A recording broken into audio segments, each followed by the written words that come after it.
Hello students, मैं Bittu Yadav. Study house Etawah ये हमारा यूट्यूब चैनल है। इसे सभी देखें और देखने बाद से सब्सक्राइब करें। कल जो हमने नेक्स्ट टॉपिक चलाया था कल पिछले दिनों में, उसमें हमने रियल नंबर के कुछ पार्ट्स सिंगल पार्ट्स करा दिया था। अब उसके आगे जो नेक्स्ट पार्ट दिया गया उसे हम कराएंगे, तो आप सभी अच्छी तरीके से देखें। इसमें नेक्स्ट पार्ट दिया गया है ट्री मेथड बोलते हैं, जिसे फैक्टराइजेशन। क्वेश्चन को हमें दे दिया जाएगा, उसे हम ट्री मेथड की तरह से बांटेंगे। किस तरीके से, जैसे क्वेश्चन हमें कोई फैक्टर दे दिया जाएगा,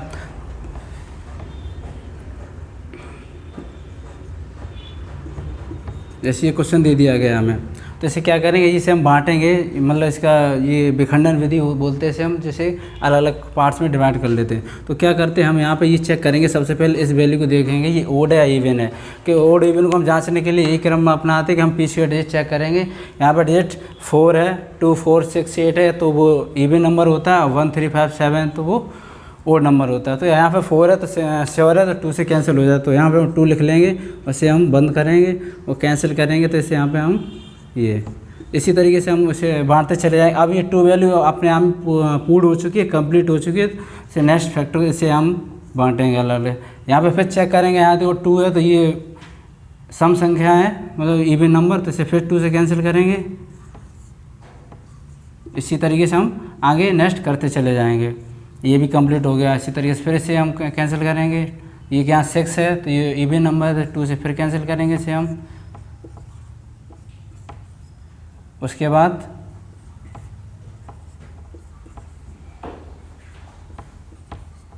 अब देखो, जब ये 9 आ गया यहाँ, इसे कैंसिल करेंगे 3, अब रीजन क्या होता है, हम इसमें जो क्वेश्चन पूछा जाएगा, क्वेश्चन रखा जाएगा, पूछेगा 1 4 4, उसके बाद पूछेगा इसे विखंडन विधि द्वारा सॉल्व करो।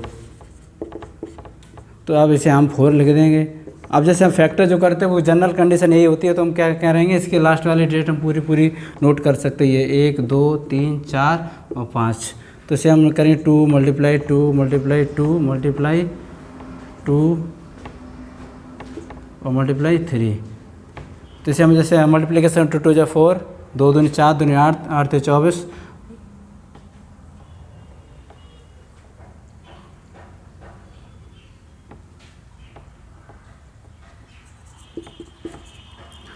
तो मल्टीप्लिकेशन बन जाएगा पूरा ये। उसके बाद क्या करें, क्वेश्चन की जो थीम होती है वो ये पूछेगा कि क्वेश्चन को सॉल्व करो ट्री माध्यम से विखंडन विधि द्वारा। इस तरीके से स्टेप बाय स्टेप क्वेश्चनों को हम करते चले जाएंगे। तो जो वैल्यू यहाँ पर हमें जो कंप्लीट वैल्यू होती है उसे हम वैल्यू को लिखते हुए चले जाएंगे, और लास्ट में वैल्यू को हम कंप्लीट वैल्यू यहाँ लिख सकते हैं। उसके बाद जैसे क्वेश्चन हम नेक्स्ट आप लोग सॉल्व करेंगे तो हम लिख देते हैं यहाँ पर 324 440 440 और 450। इस तरीके से क्या होता है, ये दूसरा पार्ट है, मतलब कक्षा 10 में ये दूसरा पार्ट दिया गया। इसे पूछा था, क्वेश्चन में पूछा जाएगा, जैसे क्वेश्चन दे दिया जाएगा विखंडन विधि सॉल्व करो, और इसके लघुत्तम रूप का मतलब होता है जहाँ तक जनरली जैसे हम फैक्टर करते हैं उसी फैक्टर के माध्यम से हम करते हुए चले जाते हैं। मेन पर्पज़ क्या होता है, क्वेश्चनों को जो थीम से दे दिया है, ये क्वेश्चन हमेशा लैंग्वेज से आते हैं।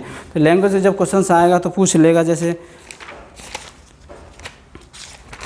क्वेश्चन जब पूछेगा आवाज़ गुणनखंडों को गुणनफल रूप में लिखिए, तो हमें वैल्यू दे दिया जाए। मतलब पूछ रहा है आवाज़ गुणनखंड, भाज और आवाज़ का यही मीन्स होता है कि आवाज़ गुणनफल वो होते हैं जो वैल्यू 1 से मतलब 1 2 3 4 5 कंटिन्यू वैल्यू से कैंसिल होते चले जाते हैं, तो वो आवाज़ गुणनफल। तो मतलब इसी तरीके से हम ट्री मेथड बनाते हुए चले जाएंगे और लास्ट में आके हम पूरा कंप्लीट सॉल्व कर सकते हैं। हालांकि फैक्टर विधि है तो हम इसे सीधा फैक्टर से भी कर सकते हैं, पूछा जा रहा है तो हम इस तरीके से हम कर सकते हैं। इसी तरीके से एक दूसरा मेथड और इसमें लास्ट बचा हुआ है, जो मेथड पूछा जाता है कि हमें कोई वैल्यू सॉल्व करनी है या प्रूफ करनी है। जैसे पूछा जाएगा कोई वैल्यू अपर में संख्या है या अपर में नहीं है। तो इस तरीके से नेक्स्ट क्वेश्चन को हम देखते हैं।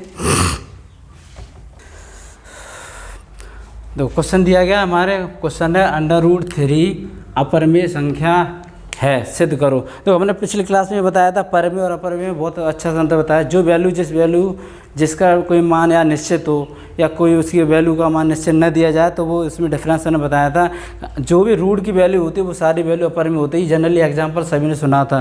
तो अगर जैसे अगर पूछेगा √3 अपर में संख्या है या नहीं, तो इसे सॉल्व करने की प्रोसेस क्या होगी, हम क्या करेंगे, इसे √3 इज इक्वल, इसे हम मान लेते A/B।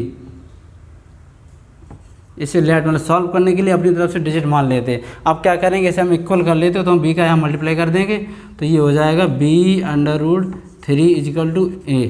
अब क्या करेंगे, ये फर्स्ट इक्वेशन बन गई, ये सेकंड।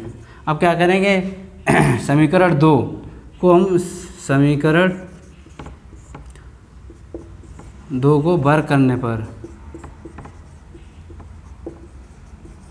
अब वर्क क्यों कर रहे हैं, क्योंकि हमें प्रूफ करना है कि ये संख्या फ्रैक्शंस में तो नहीं है, कंप्लीट वैल्यू नहीं है, इसलिए हम वर्क करेंगे। तो यहाँ करेंगे b², तो ये √3 है, इसका स्क्वायर करेंगे इजिकल टू a² हो जाएगा। अब देखो, हम सभी जानते हैं अंडर रूट की वैल्यू क्या होती है, अंडर रूट जो होता है वो हमेशा 1/2 होता है, किसी डिजिट पे होता है। यहाँ पे हम क्या करेंगे b² 3 1/2 और पावर 2, तो 2 से 2 यहाँ कैंसिल हो जाएगा इजिकल टू a²। तो ये बना हमारे पास 3b² इजिकल टू a²। अब देखो यहाँ पर ये 3 is equal to a² upon b²। अब देखो वही हमने क्या बताया था, परिमेय संख्या हमेशा फ्रैक्शंस में कंप्लीट वैल्यू मिलेगी। तो परिमेय संख्या तो कंप्लीट वैल्यू तो आ गई है कि हमारे पास 3 आ गई है, पर ये वैल्यू कोई कंप्लीट नहीं है। हमेशा अगर कोई वास्तविक संख्या हो तो ये तो वास्तविक संख्या हो गई, परिमेय संख्या हमेशा फ्रैक्शंस में दी जाती है, तो ये अब फ्रैक्शन में नहीं है। तो हम सीधा सीधा यहाँ लिख सकते हैं ये संख्या अपरिमेय है,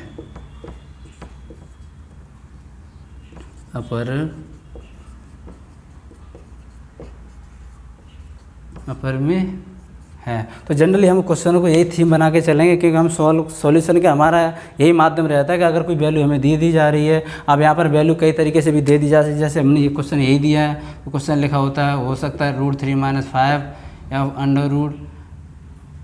√5 - 6 ये पूछ देगा क्वेश्चन में कि ये दोनों संख्या को सॉल्व करो, ये अपरिमेय है या नहीं। तो रीज़न क्या होता है, कंडीशन हम यही रखने पड़ेंगे, हम इसे सिद्ध करेंगे। इससे अगर फ्रैक्शन पार्ट में हम कन्वर्ट कर सकते हैं, अगर फ्रैक्शन पार्ट में कंप्लीट वैल्यू आ जाती तो ये संख्या परिमेय हो जाएगी। इसी तरीके से हमारी बुक्स में जो 10th के सिलेबस में यही 2 टाइप से क्वेश्चन दिए गए। तो क्वेश्चन की जो थीम्स है, ये क्वेश्चन को पूछा जाएगा एग्जाम में, और ये 100% श्योर है, ये क्वेश्चन से एग्जाम में बोर्ड में 100% रखा जाता है। और ये रखने की प्रोसेस यही होती है कि बच्चों को ये चेक कर लिया जाता है, ये जाँच लिया जाता है कि बच्चा कितना स्ट्रॉन्ग है। इन क्वेश्चनों के माध्यम से उसे हम जांच कर सकते हैं। और जैसे अगर और इसमें कुछ टिप्स दिए गए हैं, कुछ डिस्क्रिप्शन से उन्हें हम बता देते हैं। जैसे में एक पॉइंट दिया गया, इसमें माना कि x अपरिमेय संख्या है जिसका दशमलव प्रसार 7 है, तो x को p/q के रूप में व्यक्त कर सकते हैं। तो मतलब हमने अभी क्या बताया था, अगर x कोई परिमेय संख्या है तो वो अगर p/q के फॉर्म में है तो वो वैल्यू कंप्लीट है। जैसे नेक्स्ट एक और दिया गया, पूछ रहा माना x = p/q एक परिमेय संख्या है, q अभाज्य गुणनखंड है, तो 2 है 2 की पावर n और m की पावर 5 की पावर m है ऋणोत्तर पूर्णांक। अगर जैसे हम इसमें पूछ रहा है कि अगर कोई x एक अपरिमेय संख्या है, x कोई अगर अपरिमेय संख्या है तो इसके क्या करेंगे, तो वो पूछ रहा है अगर कोई 2 की पावर में अगर हमें दे दिए 2 की पावर n है और 5 पावर m है। अब ये पूछ रहा है कि अगर x अगर अपरिमेय संख्या है तो n की वैल्यू अगर हम कोई ऋण पूर्णांक रखते हैं तो वो वैल्यू फ्रैक्शन होगी। तो n की वैल्यू हम -5 रख रहे हैं यहाँ पर, बहुत सिंपल है। तो यहाँ देखो इसमें रखते हैं तो 2 की पावर -5। तो सभी ने जाना होगा कि हमेशा याद रखना, जब भी कोई माइनस की वैल्यू होती है वो वैल्यू हमेशा नीचे आ जाती है। अब जैसे 2 लिखा है 1/5, याद रखना जब भी कोई वैल्यू अगर हमें माइनस की दे दी जाए तो हम उसे हम नीचे बांट लेते हैं। अगर हम इसे ऊपर ले जाएंगे 5 को तो ये माइनस की वैल्यू हो जाएगी।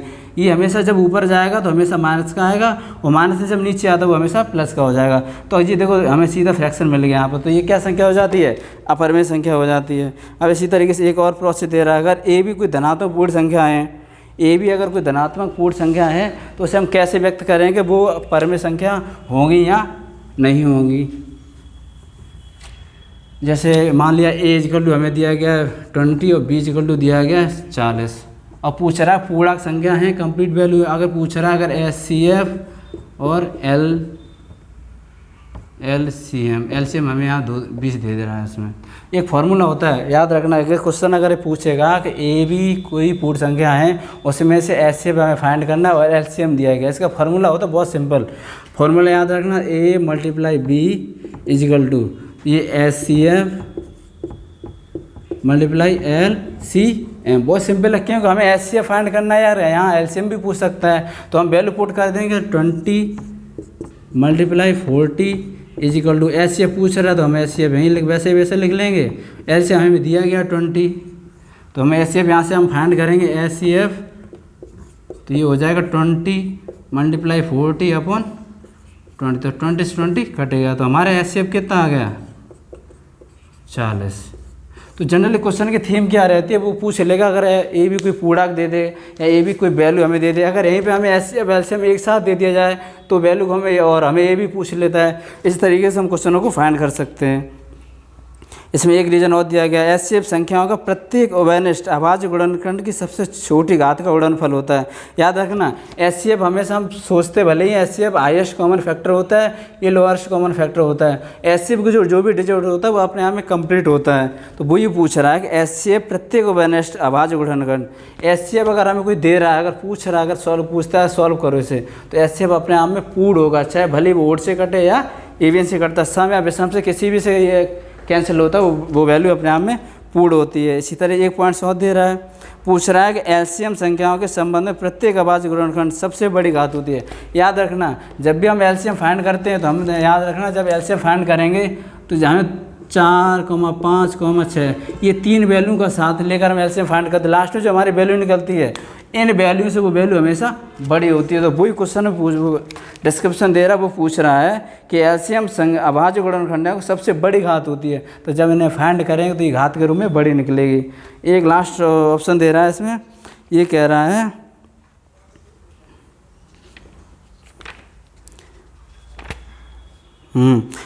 क्वेश्चन में पूछ रहा है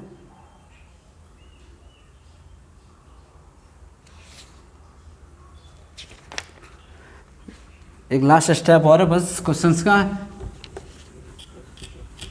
क्वेश्चन में कहा गया है जैसे अगर क्वेश्चन हमें दे रहा है और पूछ रहा है कि यदि कोई संख्या इतने अगर डिजिट से यदि कोई संख्या जैसे कोई डिजिट दे दी गई है उसे दशमलव प्रसार में निम्नलिखित दशमलव के स्थानों में समस्त पदों में लिखिए।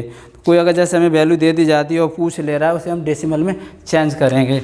जैसे कोई पूर्णांक वैल्यू हमें दे दी, मान ले रहा है हमें पूर्णांक वैल्यू हमारे पास 40/3 है, 40/3, तो 40/3 और पूछ रहा है इसे दशमलव में पूर्ण में बदलो, तो हम क्या जनरली क्या करते हैं इसका डिवीजन दे देंगे। यहाँ पर हम 3 बन जाए 3 और 3 3 या 9, इसी तरीके से हम देते चले जाएँ तो ये 1.3 निकलेगा। लास्ट में आकर हम क्या लिख देंगे 1.4। अब 1.4 क्यों कंपलसरी ये क्यों लिख रहे हैं, देखो यहाँ पर हम जब कंटिन्यू चलते चले जाएंगे तो ये वैल्यू अपने आप में पूर्ण हो जाती है। वैसे आंसर ये सही है, अगर ऑप्शन भी दे रहा है तो ये भी हम लिख सकते हैं। तो ये क्यों हमें पूछ रहा है डेसिमल में चेंज करो, तो इसलिए हम नहीं लिखेंगे, तो हम इसे कैंसिल करेंगे तो ये डेसिमल का पार्ट बदल जाएगा। इसी तरीके से इसमें लास्ट ऑप्शन में यही दिया जाता है, अगर कोई वैल्यू दे दी जाए या कोई हायर डिजिट दे दिया जाता है। अब जैसे अभी तो सिंपल वैल्यू दे दी कि अब दे दे जैसे ये और दे देगा 5/4। अब इसे सॉल्व करो, किस तरीके सॉल्व करो, तो 6 to 5, तो इसे हम बदलेंगे अलग अलग तरीके, तो इसे 5/2 मल्टीप्लाई 5/2 रख सकते हैं। अब इसे हम सॉल्व करेंगे, ऊपर वाली जो वैल्यू दे दी जाती है वो हम जानते हैं क्या किस तरीके, ये 625 होता है, 5 का क्यू होता है, तो इसे क्यू, वैसे ये 5/2 मल्टीप्लाई 5/2। अब देखो यहाँ पर डेसिमल पूछ रहा है बदलने के लिए, अब हम इसे जब चेंज करेंगे देखो पावर 2 यहाँ से ले लेंगे, 1 यहाँ से, और ये आपस में कैंसिल कर देंगे, तो ये बचा ऊपर 1/5/1। हेलो यहाँ मिसिंग हो गई थी, क्वेश्चन को थोड़ा नहीं दोबारा देखें। तो ये 600 जो हमें 625 दिया गया 25 का स्क्वायर होता है। तो क्वेश्चन में अगर पूछ देगा कि इसे दशमलव में बदलो, तो जनरली क्या होता है हम पूर्णांक वैल्यू को लेकर या कोई डिजिट रख कर इसे हम बदलते हैं। तो देखो यहाँ पर हम इसे बदलेंगे तो 25 पावर यहाँ 2 है, तो इसे और थोड़ा हम फाइंड कर सकते हैं, 5/2 लिख सकते हैं, ऊपर 2 लिख देंगे, और ये 5/2 मल्टीप्लाई 5/2। एक नया ओरिजिन सिखाते याद रखना, मल्टीप्लाई में हमेशा पावर ऐड होती है और डिवाइड मल्टीप्लाई भाग में हमेशा घात, गुणा में घात हमेशा जुड़ जाती है और भाग में घात हमेशा घट जाती है। तो याद रखना जब यहाँ इसका मल्टीप्लाई करेंगे तो ये 5 पावर कितना हो जाएगा 4, और ये नीचे कितना दिया गया 5/2 मल्टीप्लाई 5/2, तो ये आपस में पूरे कैंसिल हो जाएंगे, तो वैल्यू 1 आ जाएगी। तो मैं जनरली पूछेगा इस क्वेश्चन को हमें इस तरीके से फाइंड करो कि क्वेश्चन डेसिमल में बदल जाए या कोई संख्या पूर्ण आ जाए। तो इस तरीके से आधारित पे हम पहला चैप्टर आज हम समाप्त कर रहे हैं। इसमें कुछ क्वेश्चन दिए गए, लगाना जो क्वेश्चन डाउट्स हों तो हमारे कमेंट बॉक्स में लिख सकते हो, पूछ सकते हैं। 1-2 स्टेप और बचे हुए तो वो हम तुम्हें करा देंगे, और उसमें लैंग्वेज के क्वेश्चन सारे हो ही गए, लगभग एलसीएम और एचसीएफ के सारे फाइंड्स हो गए हैं।